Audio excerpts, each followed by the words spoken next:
Olá, queridos, boa tarde a todos, amigos do canal Rosângela Serva do Senhor.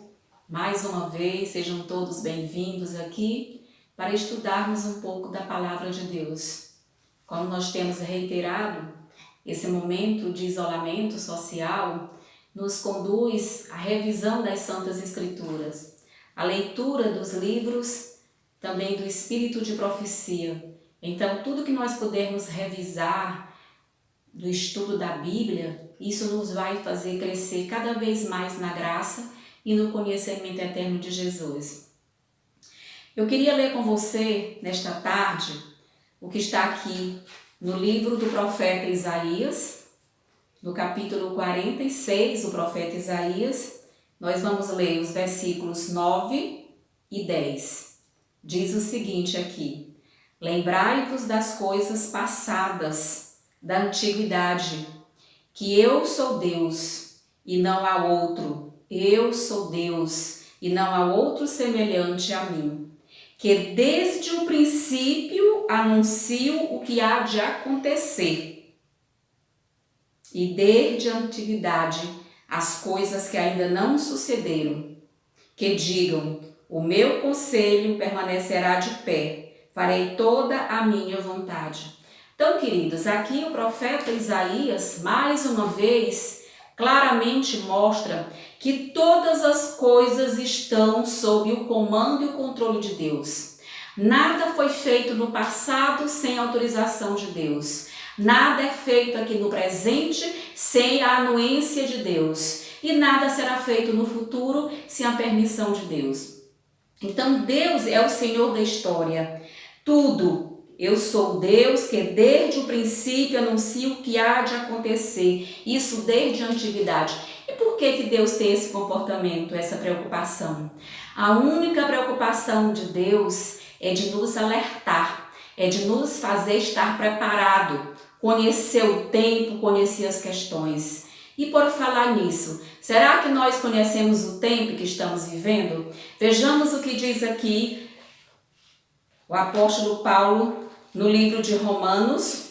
Interessante, livro de Romanos, no capítulo 13, no versículo 11, o apóstolo Paulo vai falar também do tempo. Ele diz o seguinte: E digo isto a vós outros que conheceis o tempo, já é hora de vos despertardes do sono, porque a nossa salvação está agora mais perto do que quando no princípio cremos. Versículo 12 ele comenta: Vai alta a noite e vem chegando o dia. Deixemos, pois, as obras das trevas e revistamo-nos das armas da luz. Que interessante, queridos, o apóstolo Paulo diz: E digo isso a vocês que conhecem o tempo. Nós precisamos sim conhecer o tempo. Nós ontem falamos que nós iríamos mostrar pela Bíblia e pelo Espírito de Profecia como Deus desenvolveu a história desse mundo em apenas 120 jubileus. Ora, o que é um jubileu? Você precisa compreender. Nós vamos explicar o que é o jubileu, por que o jubileu representa também uma marcação de tempo nas Santas Escrituras. Mas antes eu queria que você lesse comigo algo muito relevante da Palavra de Deus. Nós vamos ler aqui 1 Tessalonicenses no capítulo 5. Eu recomendo que você leia esse capítulo todo, para que você possa realmente encher a sua alma da alegria, das verdades da Palavra de Deus. Aqui diz 1 Tessalonicenses capítulo 5.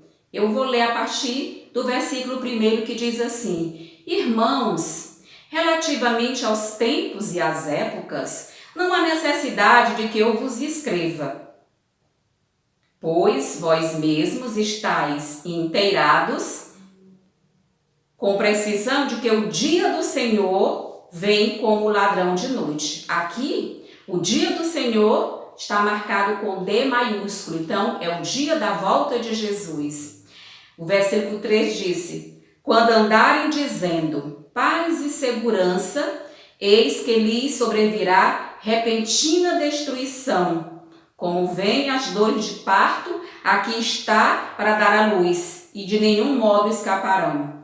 Mas eu queria chamar a sua atenção para o versículo 4 de 1 Tessalonicenses capítulo 5. Veja o versículo 4, que coisa interessante, queridos. Diz assim: mas vós, irmãos, não estáis em trevas, para que esse dia, ela também coloca aqui o D maiúsculo, o apóstolo Paulo, para que esse dia como ladrão vos apanhe de surpresa. Oxe, aqui está dizendo que para nós não será surpresa.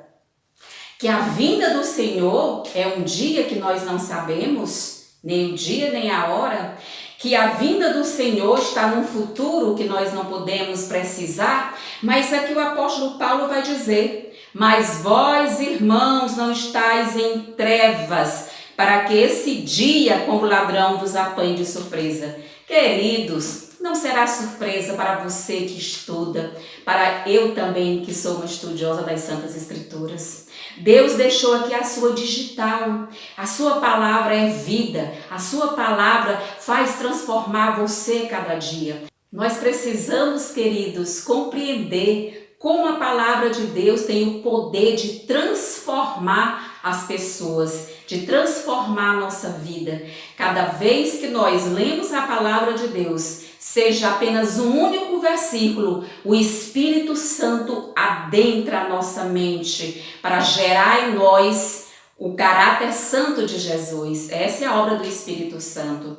Então, queridos, nós não temos que estar desapercebidos quanto o momento da volta de Jesus. Aqui diz que não será surpresa para nós. Interessante, queridos, que esse estudo é maravilhoso. Jesus realmente colocou todo esse projeto de conhecimento em sua palavra. Nós não temos como ter desculpas para não compreender as Santas Escrituras. Eu lembro de uma passagem quando os discípulos estavam voltando decepcionados lá da morte de Jesus em Jerusalém, no ano 31, quando eles estavam a caminho de Emaús, voltando para casa, que Jesus então ali se interpôs entre eles e começou a explicar e explanar as Santas Escrituras. E eles disseram como isso ardia em nosso coração quando ele falava a palavra viva. Então, queridos, aqui também faz arder o nosso coração. É um estudo profundo e acurado, minucioso das Santas Escrituras, que vai revelando a você cada dia as verdades eternas. Então, eu convido você para abrir a palavra de Deus no livro de Gênesis, no capítulo 5 de Gênesis. Todos os textos que vamos estudar nesse primeiro cômputo para compreender os 40 primeiros jubileus, a primeira parte se encontra aqui em Gênesis capítulo 5. Então vejamos, Gênesis capítulo 5 e o versículo 3 diz assim: viveu Adão 130 anos e gerou um filho à sua semelhança, e lhe chamou de Sete. Então, quando Adão gerou Sete, ele tinha 130 anos. Segura essa informação aí. Versículo 6 agora. Sete viveu 105 anos e gerou a Enos. Essa conta aí, 105. Versículo agora 9. Enos viveu 90 anos e gerou a Cainã. Vamos agora ler o versículo 12. Cainã viveu 70 anos e gerou a Maalalel. Vejamos agora o versículo 15. Maalalel viveu 65 anos e gerou a Jared. Vejamos agora o versículo 18. Jared viveu 162 anos e gerou a Enoque. Versículo 21 agora. Enoque viveu 65 anos e gerou a Matusalém. Agora no capítulo 5 e o versículo 28. Lameque viveu 182 anos e gerou um filho. Veja o versículo 29. Pôs-lhe o nome de Noé dizendo: Este nos consolará dos nossos trabalhos e das fadigas de nossas mãos, nesta terra que o Senhor amaldiçoou. Então, queridos, quando você estuda a genealogia desses 10 primeiros patriarcas, chega até Noé, você tem uma conta, quando você vai somando tudo isso que eu comentei aqui com você, você chega a um somatório de 1056 anos. Que nós podemos dizer então que Noé nasceu no ano 1056. Por quê? Porque quando você acrescenta o período do dilúvio, que o dilúvio veio quando Noé tinha 600 anos. Então, se ele nasceu em 1056, colocando mais 600 anos, nós afirmamos pela palavra de Deus que o dilúvio aconteceu em 1656. Olha que coisa interessante, queridos. Vamos ver isso na palavra de Deus. Você vira aí a página, você vai para Gênesis capítulo 7, você vai ler Gênesis capítulo 7. Vamos ler interessante aí o versículo 11, que diz o seguinte: no ano 600 da vida de Noé, ou seja, aos 17 dias do segundo mês, nesse dia romperam-se todas as fontes das águas do grande abismo e as comportas do céu se abriram. E o versículo 12: e houve copiosa chuva sobre a terra durante 40 dias e 40 noites. Então, queridos, aqui você confirma pela palavra de Deus que quando Noé atingiu a idade de 600 anos, aconteceu o dilúvio. Então, já temos aí uma data interessante, não é? Até o dilúvio, nós tivemos 1656 anos. Então, amados, o que nós podemos concluir desse detalhe? Que se o dilúvio aconteceu em 1656, depois do dilúvio, quantos anos mais viveu Noé? 350 anos. Você está logo aí no livro de Gênesis, no capítulo 5, 350 anos. Quando você soma 1656, ano do dilúvio, com mais 350, período de anos que Noé viveu depois do dilúvio, você chega a que ano? 2006. 2006 nós temos aí quantos jubileus? 40 jubileus, queridos. É uma conta muito fácil de fazer. 2006 você divide por 50. Então você chega aí a 40 jubileus. Então, queridos, a própria palavra de Deus vai justamente ratificar aqui em Gênesis, no capítulo 9, no versículo 28, vai dizer o seguinte: Noé, passado o dilúvio, viveu ainda 350 anos. Então, o dilúvio aconteceu quando ele tinha 600 anos. Você coloca mais 350, a Bíblia responde no versículo 29. Todos os dias de Noé foram 950 anos e morreu. Ele viveu até mais do que Adão, né, queridos? Agora, quanto tempo nós temos entre o dilúvio e a morte de Adão? Ou seja, você diminui então 1650 menos 930, que foi o tempo que Adão viveu, e você tem 726 anos. Então, somente depois de 726 anos que Adão havia morrido, é que aconteceu o dilúvio. Toda essa matemática, todos esses dados nos fazem compreender e acompanhar o curso da história bíblica, o curso da história que Deus está escrevendo antes da fundação do mundo com o sangue do Senhor e Salvador Jesus Cristo. Então, queridos, não temos dúvida, desde o primeiro, desde Adão até o dilúvio, tivemos aí 1656 anos, portanto, nós temos aí 40 jubileus. E agora, aonde estão os outros 80 jubileus? Da do dilúvio de 1656, o dilúvio, até o ano quando Jesus se batizou, depois de Cristo, né, o ano 27 depois de Cristo, nós temos ainda mais de 2000 anos. Que temos justamente o quê? Mais 40 jubileus. Então, queridos, é uma conta muito fácil de você fazer, de você acompanhar cada detalhe. E da morte de Jesus ali, do ano 27, quando Jesus ali realmente começou o seu ministério, no ano 27 depois de Cristo, você coloca mais de 2000 anos, você chega em 2027, que são os últimos 40 jubileus.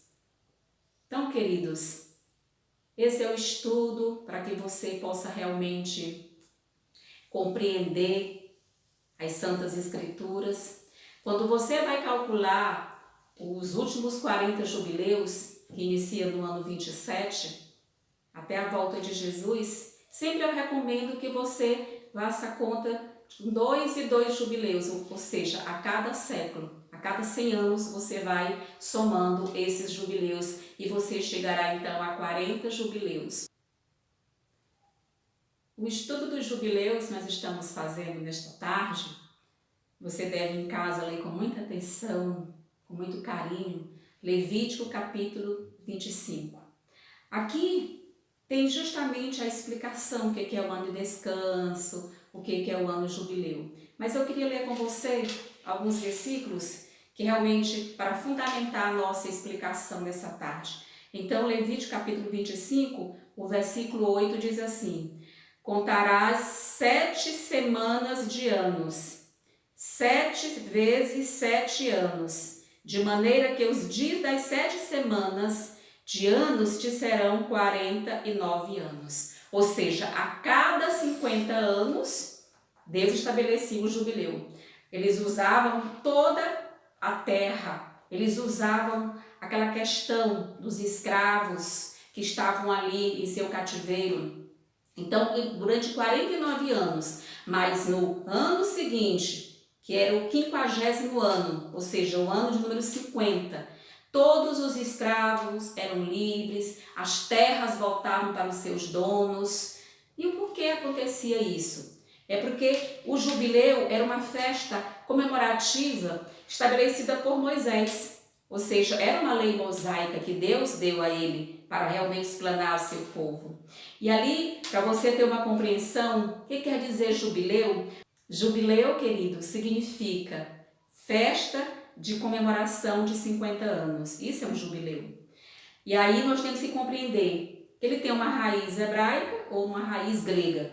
Do hebraico é Jobiel e do grego Iobelaios, né, que significa que é um preceito da lei mosaica, ou seja, a lei dada por Moisés, né, que determinava a realização, né, de 50 anos de uma solenidade pública, né, na qual as dívidas elas eram perdoadas, liberdade aos escravos, né, aos cativos. Então é assim um ano de júbilo, era um ano de festa. E será que nós temos amparo aqui no Espírito de Profecia para realmente confirmar o jubileu? Sim, queridos. Aqui em Primeiros Escritos, nós vamos ler algo muito interessante na página 286, que diz o seguinte: começou então o jubileu em que a terra deveria repousar.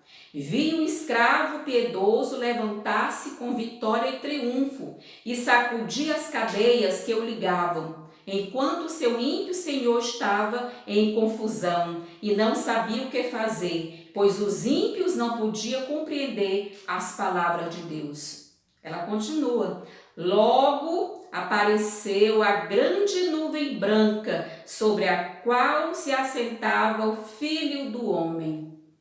Então, queridos, aqui ela está descrevendo no livramento dos santos, ela está falando do último jubileu que está à nossa frente, que está num futuro bem próximo, que culminará, se Deus assim permitir, no ano 2027 ou Deus é quem sabe, né? Mas os estudos apontam, querido, para esses momentos.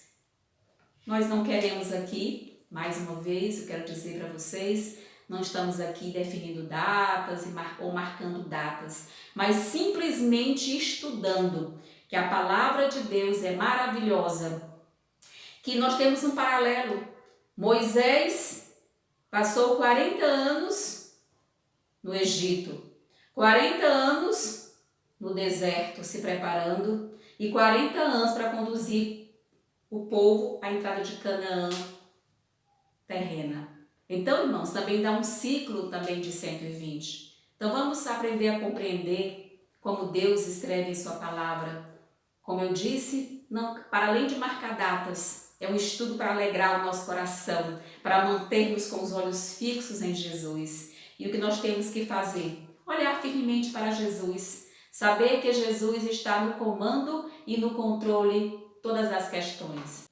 Quero deixar então com você dessa tarde, ao finalizar esse estudo, palavras de esperança, palavras de ânimo, palavras de exultação e alegria na breve volta de Jesus. Abra comigo o livro de Apocalipse, no capítulo 22, o último capítulo da Bíblia. Vamos ler também o último livro da Bíblia. Aqui, no Apocalipse 22, Jesus prometeu 3 vezes da brevidade da sua vinda a este planeta para resgatar cada um de nós. Vejamos 22, no versículo 7 diz: Eis que venho sem demora. Bem-aventurado aquele que guarda as palavras da profecia deste livro. Precisamos estudar a profecia, guardar a profecia, manter sempre viva em nossas mentes. Ainda no capítulo 22 de Apocalipse, vamos ver agora no versículo aqui 12, que diz: E eis que venho sem demora, e comigo está o galardão que tenho para retribuir a cada um segundo as suas obras. Qual tem sido a tua obra? Quais têm sido as nossas obras? Que possam ser obras de justiça implementadas em nossas vidas pelo poder do Espírito Santo de Deus. E, ainda no capítulo 22, o versículo 20 diz: Aquele que dá testemunho destas coisas diz: Certamente venho sem demora. Amém. Vem, Senhor Jesus. Quero convidar você para realmente também comigo ter esse coro no coração, ter essa vontade no coração ao dizer todos os dias, várias vezes por dia: ora, vem, Senhor Jesus. Que Deus abençoe você e sua família. Amém.